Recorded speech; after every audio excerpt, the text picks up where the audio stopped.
चलिए ब्रेक के बाद एक बार फिर आपका स्वागत है। इफ्रा, मैं आप ही के पास आऊंगी। आदर्श जी कह रहे हैं कि अगर इसी तरह से आपस में आप लोग लड़ते रहे तो इसका फायदा सीधे सीधे आपकी ऑपोजिशन पार्टी को हो जाएगा, जिसे आप हराने की कोशिश कर रहे हैं। बिल्कुल बिल्कुल, यही वजह है कि मैंने स्टार्टिंग में ही अपील की थी महबूबा जी को कि आप ऐसे स्टेटमेंट्स ना दें। और यही वजह थी कि मैंने पहले ही बोला, जिस वक्त वहीद परा साहब का बयान आया था तब तो पीएचडी खैर बहुत मजबूत थी, पार्लियामेंट के इलेक्शंस भी चल रहे थे। वहीद परा साहब ने पीएचडी के खिलाफ बयान दिया पुलवामा में 2 साल पहले, तब भी नेशनल कॉन्फ्रेंस ने अपील की थी यूनिटी की। आज भी नेशनल कॉन्फ्रेंस इनसे अपील करती है कि आप यूनाइट हो जाइए। नेशनल कॉन्फ्रेंस को कम से कम, वो कांग्रेस जो इस वक्त बीजेपी के साथ एक हेड ऑन फाइट में लगी हुई है, उनको कमजोर मत कीजिए। जो आपकी 2014 की गलती थी, उस गलती का खामियाजा आज पूरी स्टेट और पूरे जम्मू और कश्मीर का एक एक बच्चा भुगत रहा है। मैं एक उस चीज आपसे गलती के लिए समझना जो लड़ाई अब चाहूंगी। लड़नी है जम्मू और कश्मीर के लोगों को, कम से कम उस लड़ाई में हाँ इफ्रा, एक चीज आपसे समझना चाहूंगी। जी अगर आज जी एनसी जी यहाँ पर पीडीपी के सामने अपील कर रही है कि इस तरह से मत करिए, एकजुट हो जाइए, जब जी अलायंस करने की बारी आई तो उस वक्त पीडीपी की याद क्यों नहीं आई है नेशनल कॉन्फ्रेंस को और कांग्रेस को? देखिए, जब लोकसभा, पहली बात तो जब लोकसभा का अलायंस हुआ, नहीं, मैंने मैं आपको लोकसभा की क्लियरली बात बताया नहीं कि कर रही हूँ अब लोकसभा की इफ्रा, मैं असेंबली इलेक्शंस की बात कर रही हूँ। अभी हाल ही के दिनों में जो मीटिंग लोकसभा हुई है। के अलायंस, मैं जवाब आपको दे देती हूँ इसका। जब लोकसभा में पीडीपी ने अलायंस के खिलाफ कैंडिडेट्स उठाए, सिर्फ एक पॉलिटिकल, 6 पॉलिटिकल पार्टियां अलायंस में थी, 6 में से सिर्फ एक पॉलिटिकल पार्टी निकली जिसने अलायंस के खिलाफ कैंडिडेट उठाए। वही एक वजह थी कि इनके अलायंस के खिलाफ कैंडिडेट उठाने की वजह से किसी ने इन पे आज के इलेक्शन के लिए भरोसा नहीं किया। और यही वजह है कि इनके साथ अलायंस करना बहुत मुश्किल है, सोहेल क्योंकि ये जी, कब किसके खिलाफ कैंडिडेट उठाएंगे आपको कोई आइडिया ही नहीं है। जो सोहेल जी, 2014 में किया, ये वही चीज फिर से रिपीट की इन्होंने। सोहेल जी वो कह रहे हैं 2014 की गलती 2024 को में दोबारा से रिपीट करने की कोशिश हो रही थी और अपने कैंडिडेट्स को उतारा गया, जिसकी मैं वजह से इस इब्रा बार जान अलायंस से नहीं हुआ है। मैं इब्रा जान से ये उसे पूछना क्लियर चाहता हूँ, कीजिएगा अरे प्लीज। 2014 की कौन सी गलती है? मुझे ये तो बताया जाए। जनता ने पीडीपी को पूरा विश्वास वो दिया था, जिताया था। 28 एमएलए थे हमारे। जम्मू से भारतीय जनता पार्टी को जिताया था और हमारी कोशिश थी जम्मू कश्मीर की डेवलपमेंट के लिए। और हमने कॉमन मिनिमम प्रोग्राम बनाया था। इसमें साफ कहा गया था कि 370 को ये लोग हाथ नहीं लगाएंगे। और उसमें ये, अगर भारतीय जनता पार्टी ने विश्वासघात किया, उसमें पीडीपी का क्या रोल है? पीडीपी का तो कोई रोल नहीं है। पीडीपी ने जितनी डेवलपमेंट हो सकती पीडीपी ने की। पीडीपी ने 12,000 के करीब जो नौजवानों पर जिस पे गलत तरीके से एफआईआर लगाई थी, वो हमने वापस करवाई। हमारी कोशिश रही कि जम्मू कश्मीर में शांति लाई जाए, हुर्रियत से बातचीत की जाए। हर एक चीज जो पीडीपी ने की वो करती रही। लेकिन बड़े दुख से ये कहना पड़ता है, जब आप लोग हुकूमत बनाए तो अच्छा, जब कोई दूसरा कोई हुकूमत बनाए तो वो गलती आ जाती है। वो दिन भूल गए जब आप भारतीय जनता पार्टी के साथ हुकूमत बनाते रहे हैं। केंद्र में आपके उमर अब्दुल्ला साहब मंत्री मैं जवाब रहे दे हैं। देती हूँ। तो ये भी चीजें दिमाग में रखनी चाहिए। आ रही गलती इफ्रा। कोई नहीं करता, लेकिन जनता के वोटों का विश्वास रखते हुए ये चीज चुननी पड़ती है कि जम्मू कश्मीर के डेवलपमेंट के लिए हमें किसके साथ जाना है। उस समय जो मुफ्ती साहब को अच्छा लगा उन्होंने किया, सिर्फ जम्मू कश्मीर की डेवलपमेंट के लिए किया। उसमें कोई गलती इफ्रा हमें जवाब नजर दीजिए। नहीं वो कह आती। रहे हैं जो कि वो आप तो बेवजह हमें स्टेप जो गलती उठाया पे गया था वो कहते जा रहे हैं। डेवलपमेंट को लिए उठाया गया था। मैं आ रही हूँ आदर्श जी आपके पास भी। इफ्रा, जो है, आपने कहा कि इनके साथ अपना,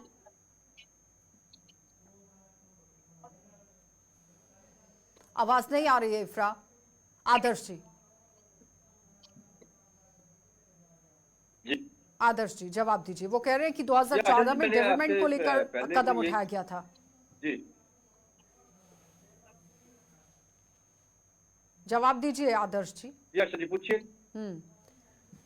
सोहेल जी कह रहे हैं कि 2014 में मैं जो वही स्टेप कह रहा उठाया हूँ गया कि था वो यहाँ पे डेवलपमेंट के लिए उठाया गया था, लेकिन आरोप ये लग रहा है कि 2014 में जो पीडीपी पार्टी की तरफ से स्टेप लिया गया वो गलत स्टेप था। बार बार उमर अब्दुल्ला इस बात को याद कराते हैं। देखिए, भारतीय जनता पार्टी ने उस वक्त बार बार यही कह रहे हैं कि उस वक्त डेवलपमेंट के लिए ये स्टेप उठाया था, लेकिन बात आज तक भारतीय जनता पार्टी जो है उसकी शिकार हुई है। आज तक भी उसके माथे पे ये एक दाग लगा हुआ है। जिस पीडीपी के खिलाफ सारी उम्र आप बातें करते रहे, उस पीडीपी को लेके आपने जो सरकार उसके साथ मिलकर बनाई, ये पीडीपी का जो सरकार उसके साथ बनाने को मैं बहुत उसके साथ बात करूं। पीडीपी नेशनल कॉन्फ्रेंस के साथ सरकार बनाई, पीडीपी ने कांग्रेस के साथ सरकार बनाई, या कांग्रेस एनसी के साथ, कांग्रेस उसके साथ, इनका आपस में बन सकता था और बना भी, हुई भी उनकी सरकारें बनी हुई। और ये दूसरी बात है, जब भी ये दो पार्टियां मिलकर सरकार बनाती हैं, ये पूरी कभी भी नहीं चलती, क्योंकि जब 3-3 साल का समय इनको दिया जाता है, 3 साल जब दूसरे आते नहीं है दूसरे के पास, ये हमेशा ये रहा है। यहाँ पर पीडीपी का प्रश्न ये है कि पीडीपी को साइड लाइन किया गया पार्लियामेंट के इलेक्शन में। पीडीपी ने किसको उधमपुर में क्यों नहीं कैंडिडेट अपना खड़ा किया? वहां पे आपने अनंतनाग में खड़ा कर दिया, बाकी जगह पे खड़ा किया। उधमपुर वही लाल सिंह थे ना, जिनके सामने तलवारें निकली हुई थी आमने सामने आपके, तो उसके सामने तो आपने कैंडिडेट नहीं खड़ा किया। तो ये सब चीजें जो है हाथी के दांत है, जो दिखाने को और खाने को और। आने वाले समय मैंने कहा ना, जम्मू कश्मीर की राजनीति में एक बहुत नई चीज देखने को मिलेगी आपको, और जो अभी हम बता नहीं सकते, उसके बारे में बात नहीं कर सकते, लेकिन इशारे यही है कि जम्मू कश्मीर की राजनीति में कुछ भी हो सकता है, किसी के साथ भी समझौता हो सकता है। जो आने के बहुत ऐसे चुनाव हो रहे हैं, 10 साल के बाद लोगों को मौका मिल रहा है कि अपने रिप्रेजेंटेटिव चुने, और 10 साल के बाद इनको मौका मिल रहा है कि हम सरकार बनाएंगे।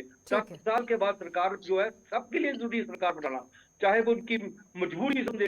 वही नेता जो कह रहे थे हम यूटी में चुनाव नहीं लड़ेंगे, वही नेता कह रहे थे हम इलेक्शन नहीं लड़ेंगे जब तक स्टेटहुड नहीं मिलेगा, आज सारे नेता सामने आ गए। आज ठीक है, इफ्रा आवाज आ रही है? बेटी को लड़ा रही है,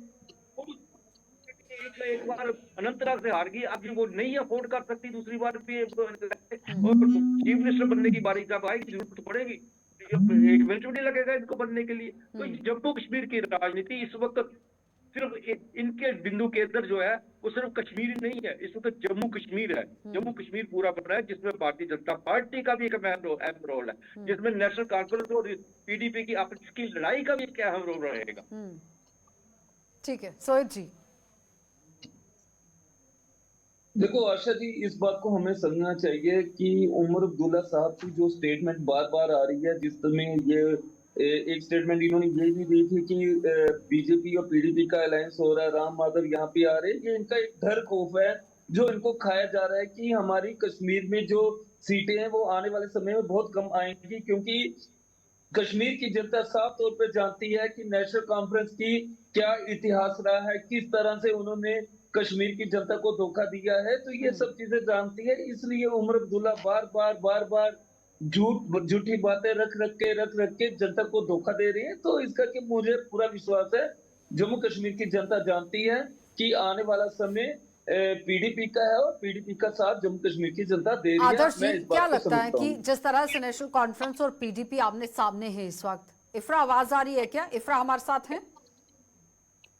आदर्श जी, दास्ताए कश्मीर को पढ़ने की जरूरत है आम जनता को वोट डालने से पहले, कि 47 के बाद 2024 तक जम्मू कश्मीर के अंदर क्या कुछ होता रहा और क्या कुछ इन दोनों पार्टियों ने किया है, क्योंकि Congress national conference, PDP Congress, ज्यादातर तो इन्होंने ही राज किया है। अब अगर मैं पूरी डिटेल को पढ़ने के लिए आ जाऊंगी तो पूरा प्रोग्राम ही खत्म हो जाएगा। पढ़ने की जरूरत है दास्ताए कश्मीर को। मैं वही आपसे कह रहा हूँ कि इनकी राजनीति जो है कश्मीर के ऊपर टिकी हुई है, कश्मीर के ऊपर लेके चल रहे हैं। उसी को लेके बात करेंगे। जिस तरह से लोगों के सामने 370-35 से पाकिस्तान से बातचीत, ये दोनों का मुद्दा है वहां पे, लेकिन हमें इस रण क्षेत्र में, मैं बार बार कह रहा हूँ, इंजीनियर रशीद की पार्टी को भी नहीं भूलना चाहिए। आने वाले दिनों में जम्मू कश्मीर की सियासत में उनका भी एक अहम रोल हो सकता है। ठीक है, बहुत बहुत धन्यवाद आदर्श जी जुड़ने के लिए। सोहित जी आपका धन्यवाद, इफ्रा आपका भी धन्यवाद। तो फिलहाल नेशनल कॉन्फ्रेंस और पीडीपी अब 2024 के विधानसभा चुनावों में आमने सामने आ गई हैं, लेकिन आम जनता को दास्ताए कश्मीर पढ़ने की जरूरत है कि 1947 के बाद 2024 तक जम्मू कश्मीर के अंदर क्या कुछ घटा और किस तरह से घटा और क्यों घटा, उसके पीछे की जिम्मेदारी किसकी है, किस तरह से काम हुआ जम्मू कश्मीर के अंदर, ये पढ़ने की जरूरत है। क्योंकि ये पार्टियां सिर्फ और सिर्फ अपनी सत्ता के लोभ के लिए इस तरह से बयानबाजी कर रही, इसलिए जनता जनार्दन है, उसे बहुत सोच समझकर इस बार स्टेप उठाने की जरूरत है। आप देखते रहिए कार्यक्रम।